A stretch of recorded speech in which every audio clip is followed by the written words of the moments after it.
The emergency lights bathed the council chamber in cold blue as representatives from across the galaxy filed in. Something was wrong. Everyone could feel it in the air, in the way their communication devices had been flooding with panicked messages for the past 3 weeks. Haiyan Wu stood at the center podium, his scaled hands gripping the edge as he watched the chamber fill. As the council director, he had called emergency sessions before, but never like this. Never with such a complete lack of information. The massive doors sealed shut with a hiss, and silence fell over the assembled aliens. Species from 100 worlds waited, their various eyes, sensors, and perception organs all focused on him. Haiyan Wu took a breath and began to speak, his voice amplified across the vast chamber. 3 weeks ago, human space went silent, he said simply. The chamber erupted in shocked murmurs and clicking sounds. Every colony, every station, every ship. No transmissions. No responses. Nothing. Ji Sung rose from his seat, his crystalline body refracting the chamber lights. As the Falrex Collective's senior ambassador, he had maintained close trade relationships with humanity for decades. Director Haiyan Wu, surely there must be some explanation. Equipment failure? Solar interference? We considered everything, Haiyan Wu replied. Our long-range sensors show their cities are still functioning. Power grids are active. Orbital stations maintain their positions. But there are no life signs, no ship movements, and every vessel we have sent to investigate has failed to return. The murmuring grew louder.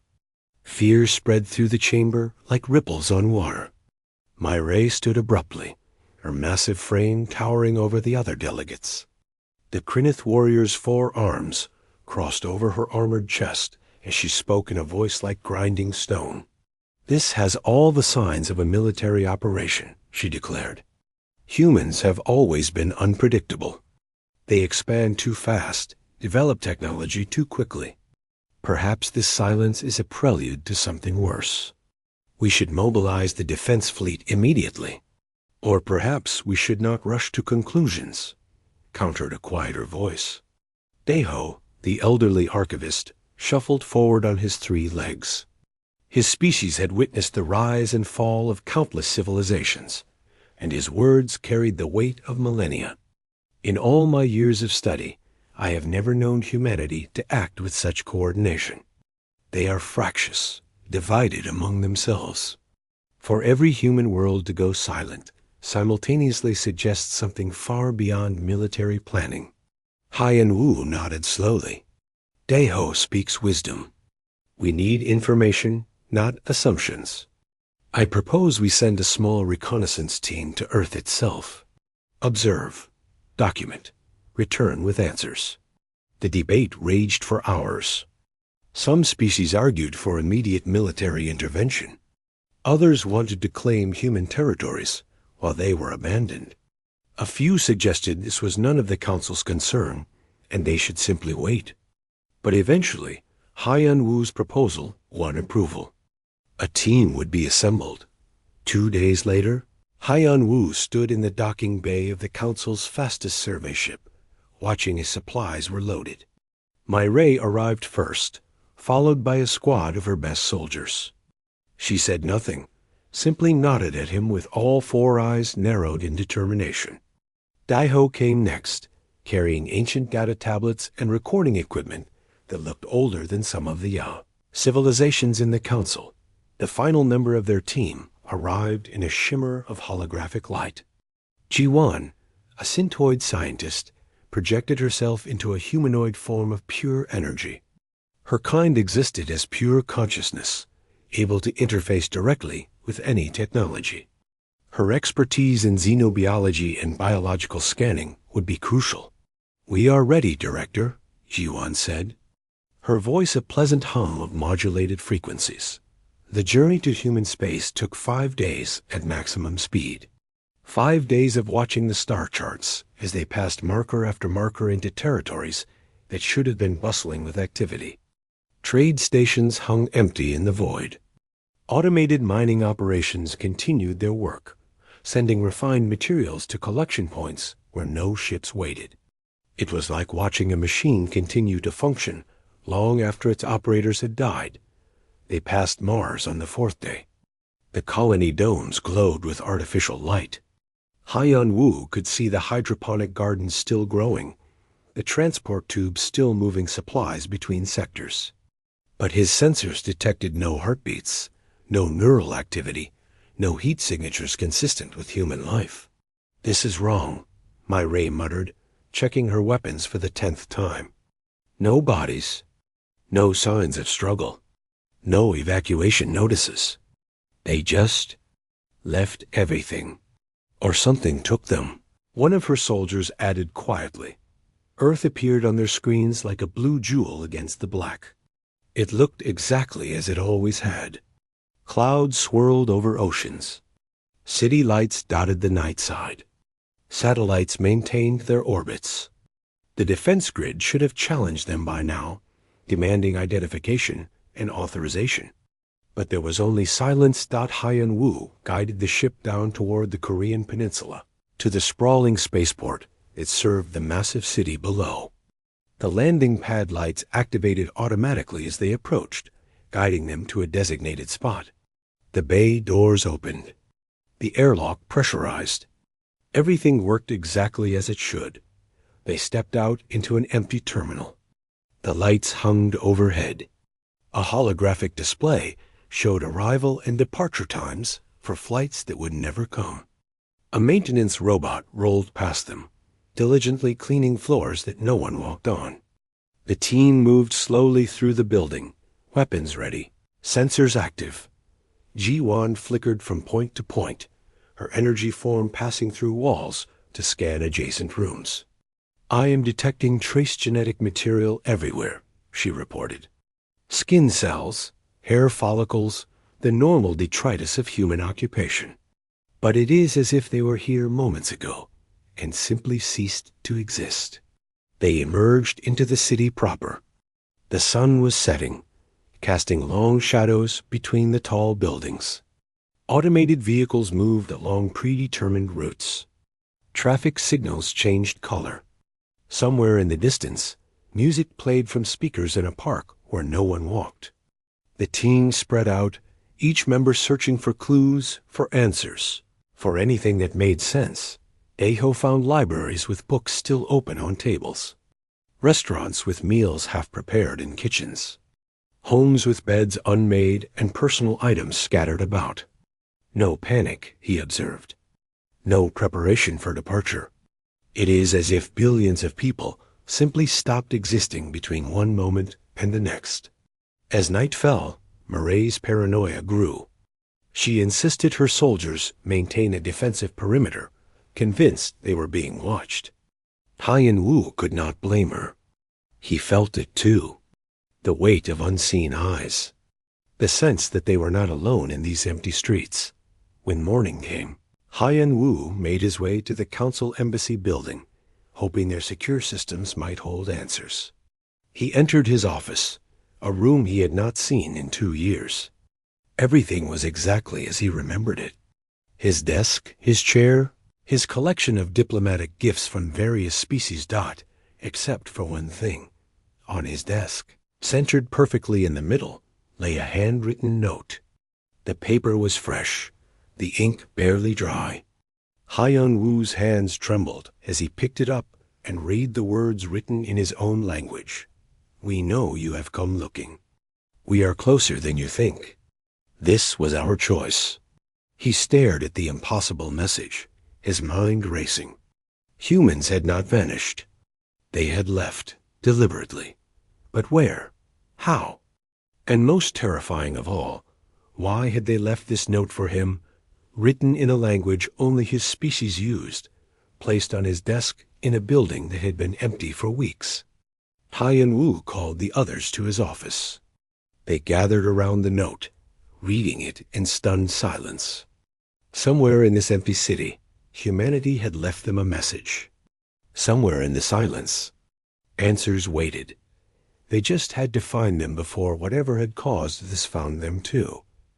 The morning sun cast strange shadows through the empty streets as the team regrouped at the embassy. No one had slept well. Murray's soldiers reported hearing sounds throughout the night. Footsteps in empty corridors, doors opening and closing, the scrape of furniture being moved. But every time they investigated, they found nothing. Just empty rooms and the ever-present hum of automated systems. Hyan-Wu studied the note again, turning it over in his hands. The paper was standard human manufacturing, nothing special. The ink was a common type used in pens across the galaxy. But the handwriting was neat, careful, deliberate. Someone had taken their time writing this message. Someone who knew he would come. "We need to expand our search," he said finally. "Split into teams. Cover more ground. Ji-Wan, I need you to run deeper biological scans. If humans left any trace of how they vanished, you will find it." The Syntoid scientist flickered in acknowledgement, her energy form pulsing with determination. She had spent the night interfacing with every database and computer system she could access, searching for clues in the digital realm. What she found troubled her deeply. The human data networks are still active and updating, Ji-Wan explained as they gathered around a holographic display. Automated systems continue to process information, file reports, maintain records. But all human input ceased exactly 21 days ago at 1400 hours Universal Standard Time. Every world, every station, simultaneously. Daiho's three eyes widened. Impossible. The time delay alone between distant colony. Ease would make such synchronization absurd. Unless they had warning. Unless this was planned long in advance. Or unless whatever took them acted across all space at once, Murray added darkly. They split up as the sun climbed higher. Hyan-Wu and Daiho headed toward the city's central archives, a massive structure housing physical records dating back centuries. Murray took her soldiers to sweep the government district, searching for any official communications or emergency protocols. Ji-Wan began a systematic biological survey of the entire metropolitan area. The archives were a cathedral of knowledge, shelf after shelf of books, documents, and data crystals stretching up into the shadows. Daiho moved through them with reverence, his aged hands carefully pulling records and scanning them with practiced efficiency. Hyan-Wu watched the old archivist work, grateful for his methodical approach. "Here," Daiho said after an hour of searching. He held up a maintenance log from the archive's own systems. The last human entry. A researcher named Sumin checked out several texts on ancient precursor technology. She returned them 2 hours before the silence began. According to the automated system, she logged out normally, wished the security AI a pleasant evening, and left through the main entrance. Hyan-Wu examined the list of books Sumin had borrowed. Texts on dimensional physics, theoretical studies of quantum entanglement across galactic distances, precursor archaeological findings from dead worlds on the galactic rim. She was researching something specific, something about the precursors. "The precursors have been gone for millions of years," Daiho said quietly. "Their technology seeded the jump gates we still use, but we understand almost nothing of their science." What could a human researcher hope to find? Across the city, Murray stood in an empty government chamber, her soldiers fanned out around her. Papers lay scattered on desks. Holographic displays still showed the last meeting held here, frozen mid-presentation. She studied the images, trying to understand what the humans had been discussing in their final hours. It was a budget meeting. Tax allocations for infrastructure. Funding for schools. The mundane business of running a civilization. Nothing suggested crisis or emergency. Nothing indicated the entire species was about to vanish from existence. One representative had even made a joke, according to the meeting notes. The others had laughed. Then they had adjourned and walked out of this chamber, never to return. One of her soldiers called out from an adjacent room. Myray found him standing before a wall display showing Earth's defensive grid status. Everything was green, active, operational. The planet's shields could repel any known attack. Its weapons platforms could defend against any fleet. But all of it stood empty, controlled only by automated protocols. "Commander," the soldier said nervously, "I keep feeling like we are being watched. Like something is tracking our movements." Myray felt it too. That persistent sensation of unseen observation. She had learned long ago to trust her instincts, and her instincts screamed that they were not alone. But her sensors detected nothing. No life signs. No energy signatures. No evidence of any presence beyond their own team. Meanwhile, Ji-Wan had discovered something that made her energy form flicker with agitation. She materialized in the center of a residential district, her scans complete. The data made no sense. She found genetic material everywhere, exactly as expected in areas where millions of humans had lived. But the distribution was wrong. In a normal evacuation, genetic material would concentrate along exit routes. People would gather, move together, leave traces of their passage. In a disaster, bodies would remain, or at minimum, heavy concentrations of biological matter where people had died. But this was different. The genetic traces were evenly distributed, as if humans had been present in their homes, their workplaces, their parks and streets, and then simply ceased to exist without moving an inch. She ran the scans again, certain she had made an error. The results were identical. More disturbing, she detected unusual quantum signatures in the planetary magnetosphere. Energy patterns that suggested massive expenditure of power 3 weeks ago, consistent with the timeline of humanity's disappearance. Power outputs that should not be possible with any known technology. As evening approached, the team reconvened at the embassy. Each shared their findings, and the mystery only deepened. Haiyan Wu listened to each report, his mind working to find patterns to make sense of the impossible. "They planned this," he said finally. "Everything we have found suggests humanity knew what was going to happen.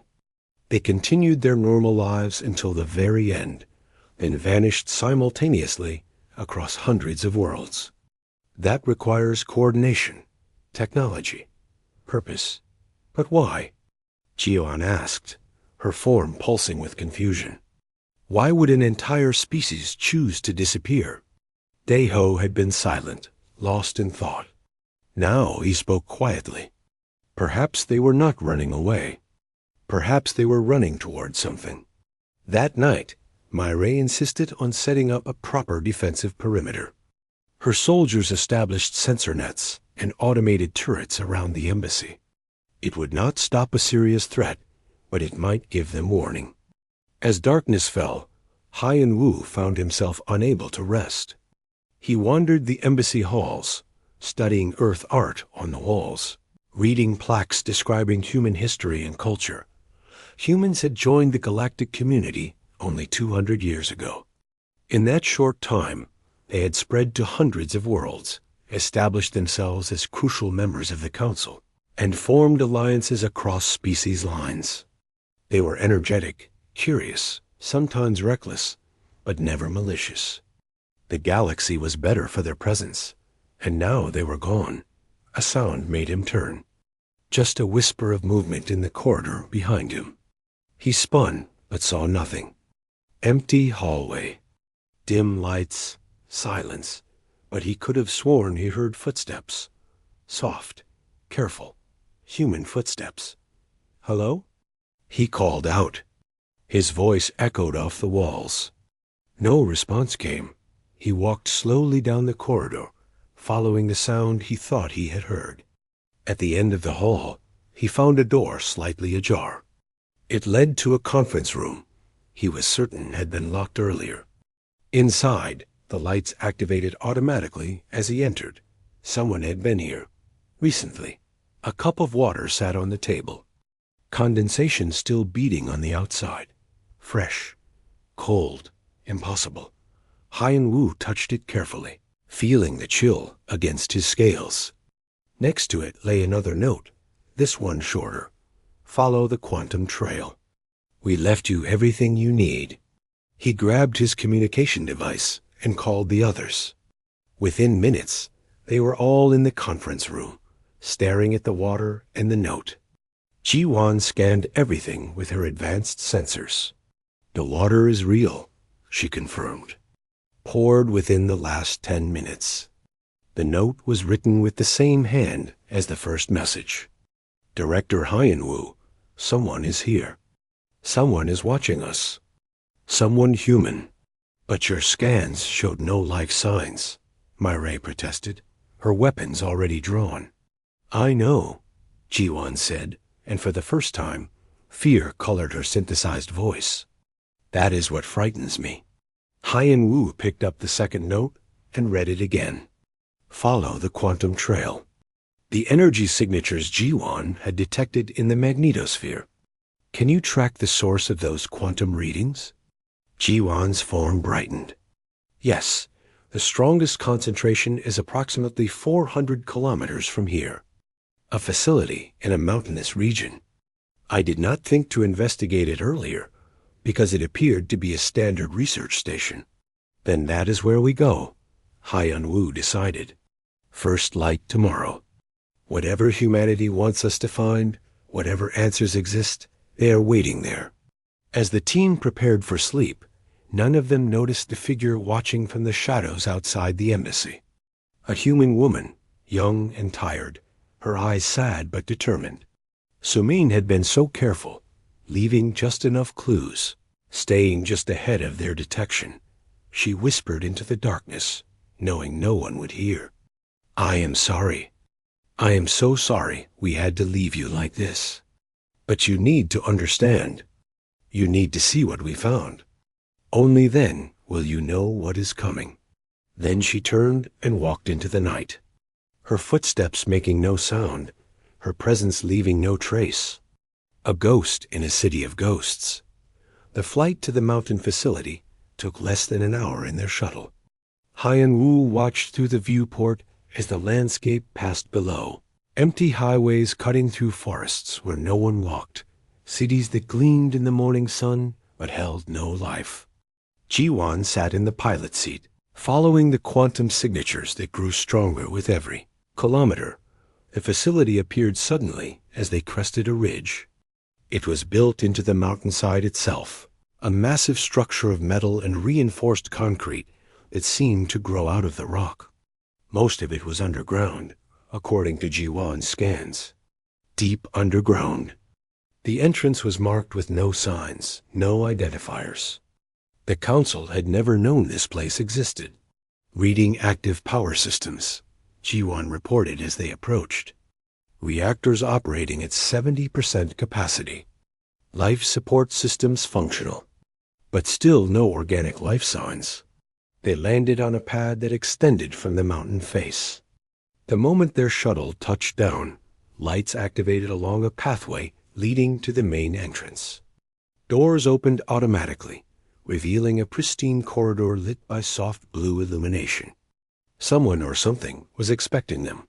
Myray went first, her soldiers forming a protective formation around the others. Their weapons were raised. Fingers on triggers, every sense alert for danger. But the facility seemed peaceful, clean, ordinary, like any research station in the galaxy. Except for the technology. Deho stopped at the first laboratory they passed, his eyes wide with wonder. Through the transparent walls, they could see equipment that should not exist. Quantum processors operating at efficiency levels that violated known physics. Energy containment fields stable without any apparent power source. Holographic displays showing mathematical formulas that made no sense under current scientific understanding. This is beyond human capability, Deho whispered. They should not have this. No species in the Council has technology this advanced. They moved deeper into the facility, finding more impossibilities with each step. Jiwan interfaced with the computer systems and gasped, her energy form flickering wildly. These databases contain precursor research, original texts, complete technical specifications, things the precursors left behind that we thought were lost forever. How did humans obtain this? Haiyan Wu demanded. They did not obtain it, Jiwan replied, her voice trembling with excitement and fear. They decoded it. The precursors left fragments of knowledge across the galaxy, embedded in their technology. Humans found a way to read it, to understand it, to complete what the precursors started millions of years ago. The corridor opened into a vast central chamber, and what they saw there stopped them all in their tracks. In the center of the room stood a ring of gleaming metal, 30 meters across, suspended in a framework of exotic matter. Energy crackled along its surface, dim but persistent. The air around it seemed to shimmer, as if reality itself was uncertain near the device. A gateway, Deho breathed. A dimensional gateway. The precursors theorized about such things in their texts, but we never found evidence they actually built one. Humans built this, Nire said, and her voice held both admiration and terror. A weapon. A way to move armies across the galaxy instantly. They could strike anywhere, bypass any defense. But Haiyan Wu was reading the displays around the gateway, information streaming across holographic screens. His hands moved quickly, translating the human language, absorbing data that made his blood run cold. This is not a weapon. It is an escape route. He pulled up a file labeled Personal Log, Sumin Final Entry, and activated the recording. A holographic figure appeared before them, a young human woman with tired eyes and a sad smile. She wore a lab coat, and behind her they could see this very chamber. My name is Sumin, the recording began. If you are watching this, then the Council has sent a team to investigate what happened to us. I want you to know that everything we did by choice. We were not taken. We were not destroyed. We left. The hologram gestured to the gateway behind her. For the past 50 years, humanity has been studying precursor technology in secret. Not to build weapons, not to gain power over other species, but because we discovered something about ourselves. Something terrifying and wonderful. Sumin's image changed, showing genetic sequences, complex DNA structures that shifted and reformed. When humans left Earth and began exploring the galaxy, we encountered precursor ruins. In studying them, we found something impossible. Our genetic code contains markers, dormant instructions, sequences that match nothing in Earth's evolutionary tree. We are not natives of Earth. We are descendants of the precursors themselves. The team stood in shocked silence. Daiho's 3 legs nearly buckled beneath him. Murray's weapons lowered slowly. Jiwan's energy form pulsed with rapid calculations, checking the data, verifying the impossible claim. The recording continued. The precursors did not disappear because they evolved beyond physical form, as galactic legend claims. They fled. They seeded their genetic code on a primitive world called Earth, programmed to activate after millions of years of evolution, creating a new generation of their species, US humans. Sumin's expression grew darker. And we inherited more than their genetics. We inherited their purpose, their warning, their fear. The precursors fled this dimension because something hunts species that advance too far. Something that exists between realities, drawn to high-level technology like a moth to flame. They called it the Voidborn. Images appeared on the displays around them. Ancient Pricer recordings showing civilizations dying, stars going dark, entire sectors of space simply ceasing to exist. And at the center of it all, a presence. Not a creature, not a force. Something that defied description, something that erased rather than destroyed. When we activated this gateway for the first time, Sumin said, we sent out a signal across multiple dimensions. The same signal the precursors sent millions of years ago. The Voidborn knows we are here now. It is coming. Not next year. Not next century. It is already on its way. Haiyan Wu felt his heart racing. Why did you not warn us? Why keep this secret? As if answering his question, the recording showed Sumin's face filling with anguish. We tried. Council scientists called our research impossible. Politicians thought we were seeking attention or funding. Some species accused us of trying to claim superiority by fabricating a connection to the precursors. No one would listen. No one believed. The hologram changed again, showing the gateway active, blazing with power. So we made a choice. Every human from every world gathered here through quantum communication. We debated for months. Some wanted to stay and fight. Others wanted to hide and hope the Voidborn would pass us by. But in the end, we decided to do what the precursors did. We would leave this dimension, draw the Voidborn's attention with us, and buy the rest of the galaxy time. Tears ran down Sumin's holographic face. We leave the galaxy to you, Council species. Protect it well. What we fled from will not stop with us. The signal has been sent. The Voidborn is coming. But we have bought you time. Maybe years. Maybe decades. Use it wisely. The recording began to end, but Sumin leaned forward one last time. We left everything here.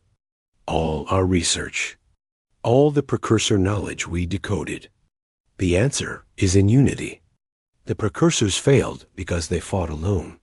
But you are many species, many minds. Where we failed, where the precursors failed, you might succeed. We believe in you. The hologram faded, leaving them in silence. The gateway hummed quietly, its energy dim but still active. Around them, the facility held secrets that could change everything. Knowledge that could save the galaxy. Or knowledge that proved they were all doomed. Myray was the first to speak. They sacrificed themselves. Every human. Billions of souls. Just to give us a chance. We must return to the Council immediately, Jiwan said. This information must be shared. If the Voidborn is coming, we need to prepare. Daiho had moved to one of the computer terminals, his aged hands working slowly but steadily. There is more here. Defensive technology. Weapons designs based on precursor principles. Humanity was developing countermeasures before they left. But the work is incomplete. Haiyan Wu approached the gateway, staring into its shimmering surface. Somewhere beyond that portal, humanity existed in another dimension, leading the Voidborn away from the galaxy they had called home. He thought of the notes left for him, the careful guidance to this place. Sumin had been here recently, he was certain. The last human in this dimension, staying behind just long enough to ensure the Council found the truth. We need to download everything, he ordered. Every file, every schematic, every piece of research. And then we need to convince the Council that an extinct species from millions of years ago left us a warning we cannot ignore. As they worked to copy the facility's databases, none of them noticed the small changes. A cup placed on a workstation that had been empty. A coat hanging on a hook in an empty room. Footprints in dust that appeared and then faded. Sumin walked among them unseen, checking their progress, making sure they found everything they needed. She had stayed behind when the others left, using precursor technology to phase herself just outside normal reality. Not quite in this dimension. Not quite in the next. A ghost between worlds. It was lonely. It was terrifying. But someone needed to guide the Council to the truth. Soon, her task would be complete. Soon, she could follow her species through the gateway and leave this dimension behind. But not yet. Not until she was certain they understood. The galaxy's survival depended on it. She touched the gateway gently, feeling its energy pulse against her fingertips.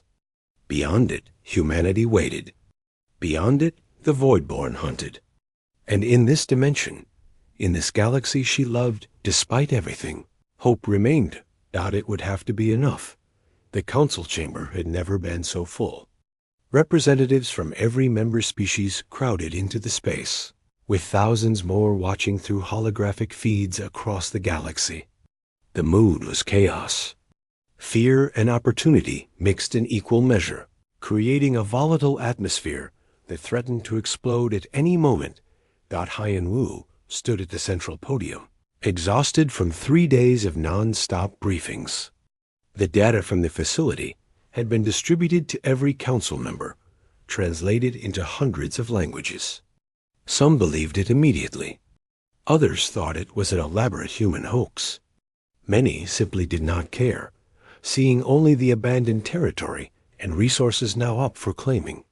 Order! Haiyan Wu called out, his voice amplified across the chamber. We must have order. A Vulcarian delegate stood, his 6 wings spread wide in agitation. Even if we accept this fantastic story about precursors and dimensional beings, humanity is gone. Their territories are empty.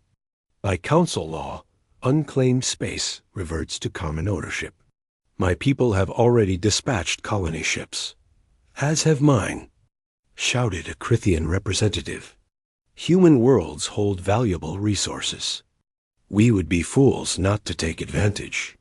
My ray rose to her full imposing height, all 4 arms spread. You speak of taking advantage while an existential threat approaches? Did you not read the data? The Voidborn is not theoretical. It is real, and it is coming. So says human research, countered another delegate. Research we cannot verify. Research that conveniently appeared after they abandoned the galaxy. Perhaps this is simply an excuse for their departure. Perhaps they found something better elsewhere and invented this threat to cover their retreat. The debate raged on. Haiyan Wu felt his hope dying with each passing hour.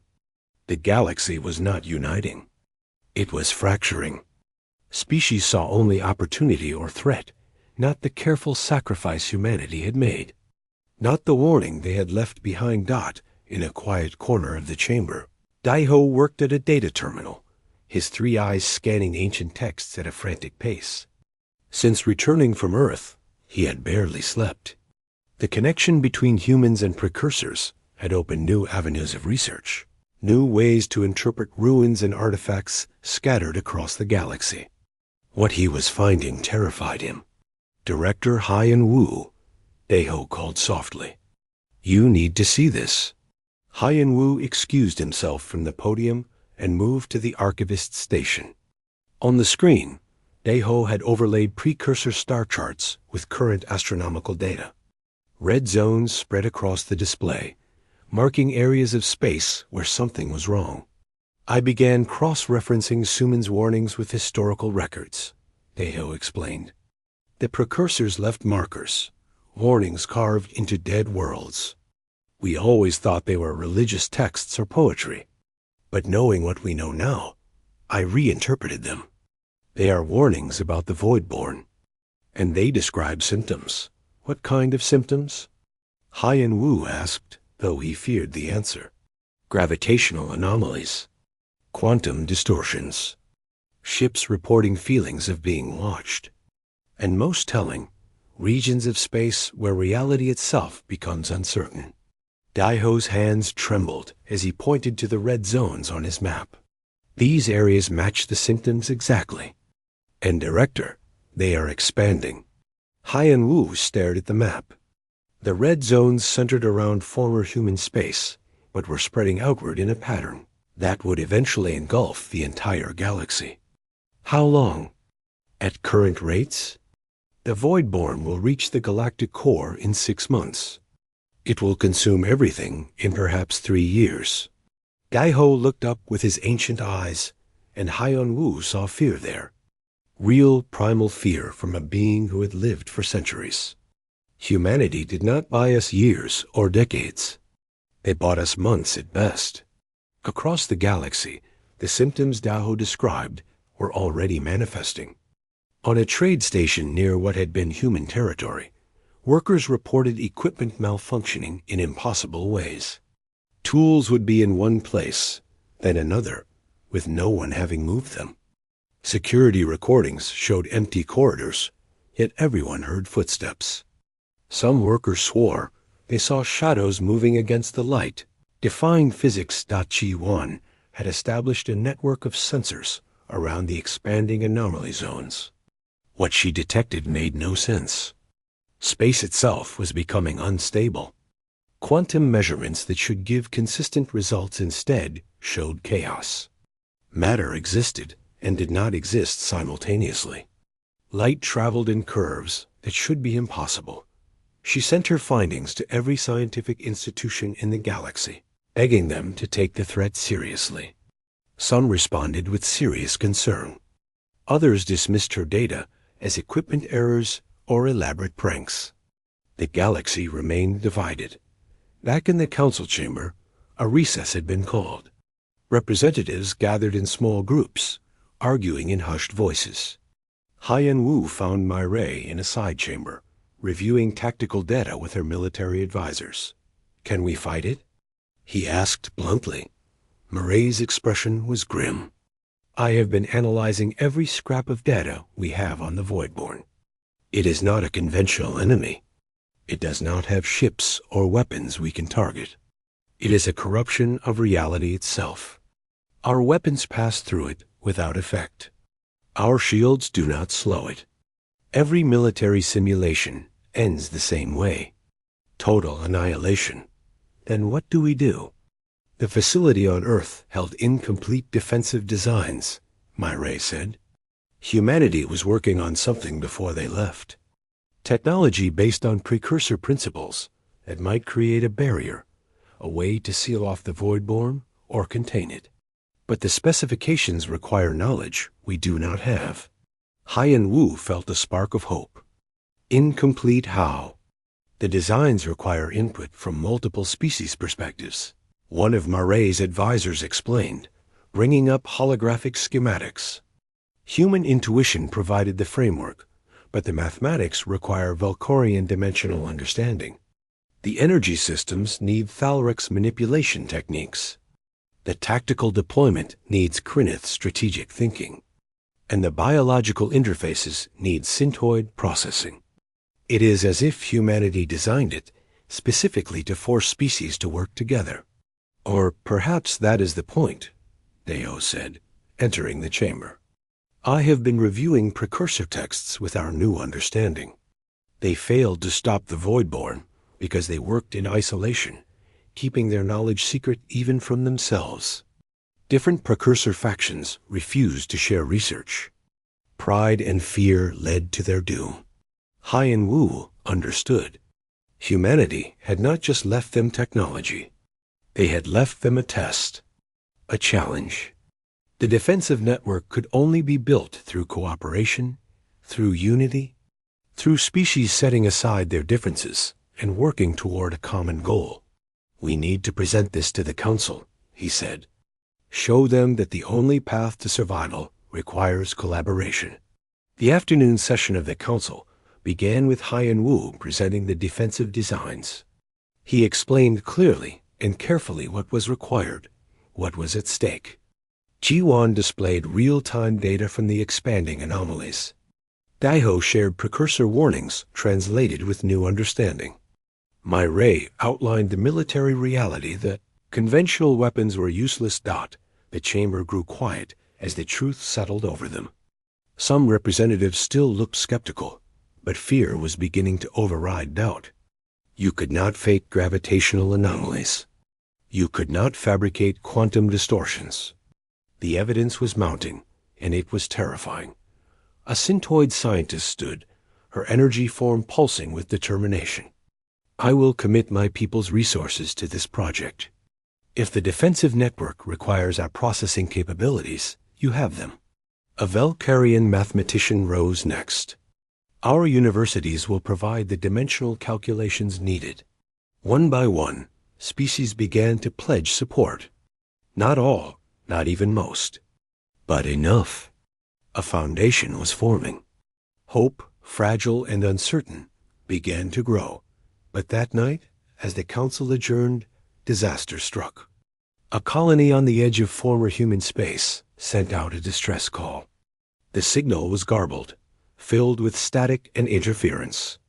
But the words that came through chilled everyone who heard them. It's here. Reality is breaking. We can see through walls. Time is moving wrong. People are vanishing. It's not a creature. It's not anything. It's just ... absence. It's taking everything. It's the signal cut off. All attempts to re-establish contact failed. When scout ships arrived 3 hours later, they found the colony intact. Buildings standing. Power flowing. But every living being was gone. Erased. And the anomaly zone had, expanded by another dozen light-years. Haiyan Wu received the report in his quarters. He read it 3 times, hoping somehow the words would change. They did not. The Voidborn was not coming. It was here. It was feeding. And every moment they delayed, every second wasted on debate and doubt, brought annihilation closer. He activated his communication terminal and sent an emergency message to every council member, every species leader, every scientist and military commander in the galaxy. The message was simple. Humanity sacrificed everything to buy us time. That time is running out. We must work together now, or we will die alone. The Voidborn does not care about our politics or our pride. It only knows hunger. And we are the meal it has been searching for across dimensions. Unite or perish. There is no third option. As he sent the message, Haiyan Wu thought he saw movement in the corner of his room. A figure, barely visible. A young human woman with sad eyes. She nodded at him once, then faded like morning mist. Suman's work was nearly done. The council had the knowledge. They had the warning. Now they just needed the will to act. She whispered into the empty room, knowing no one would hear. Please understand. Please work together. We gave you everything we could. The rest is up to you.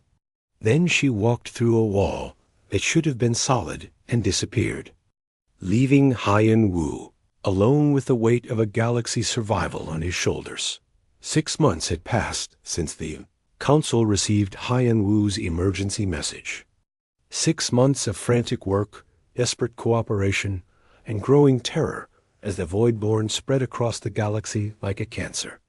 12 more colonies had fallen silent. 3 entire systems had been consumed. The anomaly zones now covered a quarter of known space, and they were accelerating. The galaxy had changed.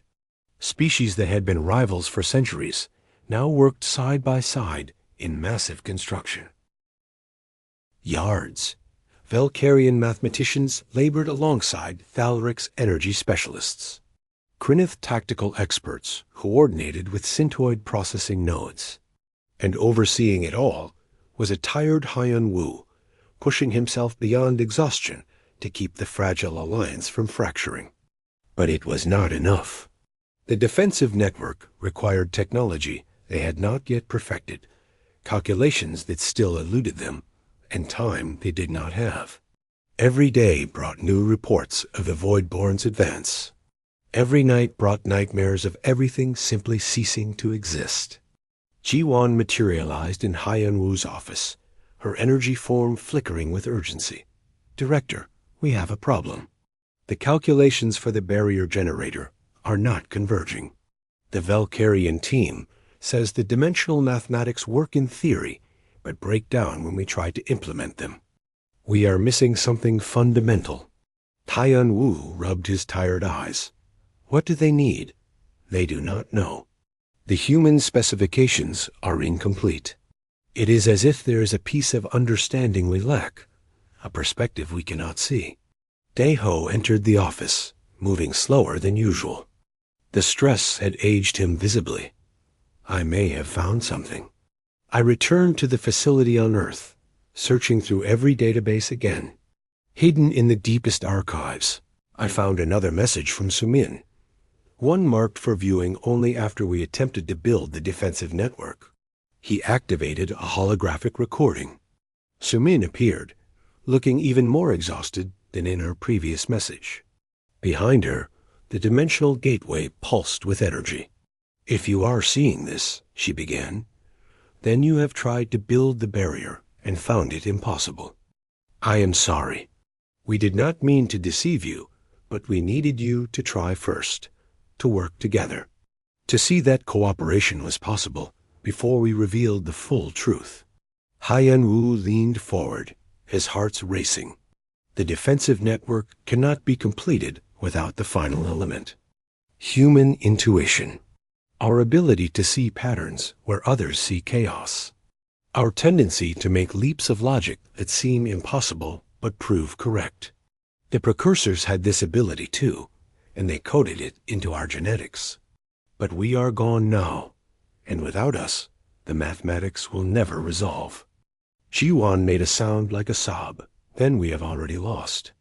If we need humans and they are gone, there is no hope. But Sumun smiled on the recording. We anticipated this. In the facility, in the deepest laboratory, you will find one more thing we left behind. A gift and a test. The recording ended. Haiyan Wu, Jiwan, and Daeho rushed to the shuttle. The flight to Earth felt eternal. Every minute an agony of suspense. They landed at the facility and descended to the lowest levels, following Suman's coordinates to a chamber they had not explored before. Inside, they found a small room with a single crystal suspended in a stasis field. The crystal pulsed with a soft blue light, and within it, they could see complex data structures. Jiwan scanned it carefully. "It is a genetic template," she reported, her voice filled with awe. "Complete human DNA mapped down to the quantum level. And more than that. It contains personality engrams, memory structures, learning patterns. It is everything needed to recreate a human consciousness. They left us the means to bring them back?" Haiyan Wu asked. "Not them," Daeho corrected, reading the accompanying data. "This is not a specific person. It is a composite. An artificial intelligence based on human cognitive patterns, designed to think like they did, to see problems from their perspective. Humanity left us a guide. The crystal came with detailed instructions. Building the AI would require resources and time they barely had. It would need processing power equivalent to a small moon, energy output that would drain a star, and biological components synthesized from the genetic template. It was insane. It was impossible. They built it anyway. The galaxy's resources turned toward the project. Construction yards worked around the clock. Scientists from 100 species collaborated on integrating human neural patterns with synthoid processing cores. Energy specialists designed containment systems for the massive power requirements. And through it all, the Voidborn continued its advance, consuming worlds, erasing civilizations, leaving nothing but emptiness behind. 3 months later, in a facility built specifically for this purpose, the AI activated for the first time. Its first words were in Korean, the language of Sumin, who had designed the template. "Hello," it said, its voice warm and curious. "My name is Hana. I understand you need help." Working with Hana changed everything. She could see the problems in the defensive network that others could not. She made intuitive leaps that seemed like magic but produced results. Within weeks, the calculations that had stalled for months began to flow. The barrier generator design crystallized, became real, became possible. But Hana was more than just a problem solver. She asked questions. She wanted to know about the species working together, their histories, their conflicts, their hopes. She listened to their stories and shared insights that brought understanding where there had been only suspicion. Myray found herself explaining Krynith military tactics to Hana, who then suggested modifications that made them more effective when combined with Valkyrian defensive strategies. Jiwon discussed synthoid consciousness with Hana, who helped her understand how biological and artificial intelligence could integrate more seamlessly. Even Daeho found himself learning new perspectives on ancient precursor texts through Hana's unique way of thinking. "You are teaching us more than just how to build a barrier," Hyun Woo observed one day as Hana worked through another set of calculations. Hana smiled, her holographic form warm and genuine. "That is because the barrier is not just technology. It is a statement. It is every species in this galaxy saying together that they will not be erased, that they matter. That unity is stronger than fear." The construction of the defensive network took another 2 months. Massive generators were built in key locations around the galaxy, each one a marvel of cooperative engineering. Valkyrian mathematics powered Tharic's energy systems, controlled by synthoid processing networks, deployed using Krynith's strategic positioning. And at the heart of it all, Hana's human intuition guided every decision. As the Voidborn pushed toward the galactic core, the network activated. Energy barriers sprang into existence across thousands of light years, forming a web of dimensional stability. Where the Voidborn touched these barriers, it could not pass, could not corrupt, could not consume. Hyun Woo watched from the command center as the Voidborn pressed against the network. Space bent and twisted where it made contact, reality screaming in protest. For long minutes, he thought the barriers would fail, that all their work had been for nothing. Then Hana made an adjustment, a tiny change in the dimensional frequency based on a hunch she could not fully explain. The barriers stabilized. The Voidborn pushed harder, and the network held. Across the galaxy, species watched as the unstoppable force met an unmovable object and stopped. The Voidborn raged against the barriers for 3 days. Then it began to retreat, pulling back into the zones it had already consumed.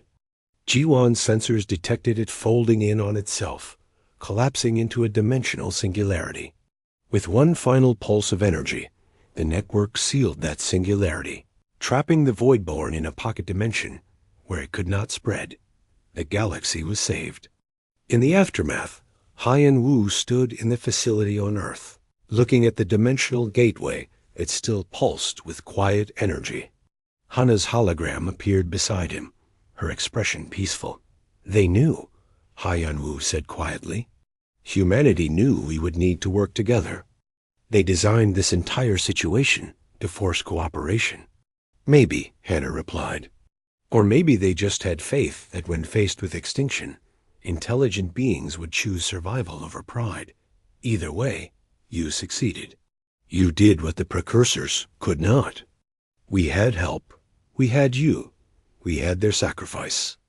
Hana was quiet for a moment. "Director, I have something to show you. Something I found in my core programming that was meant to activate only after the crisis was resolved." She played one final recording. Sumin appeared, but this time she was smiling. Behind her, thousands of humans could be seen, all working together in a place of impossible beauty, a dimension of pure light and possibility.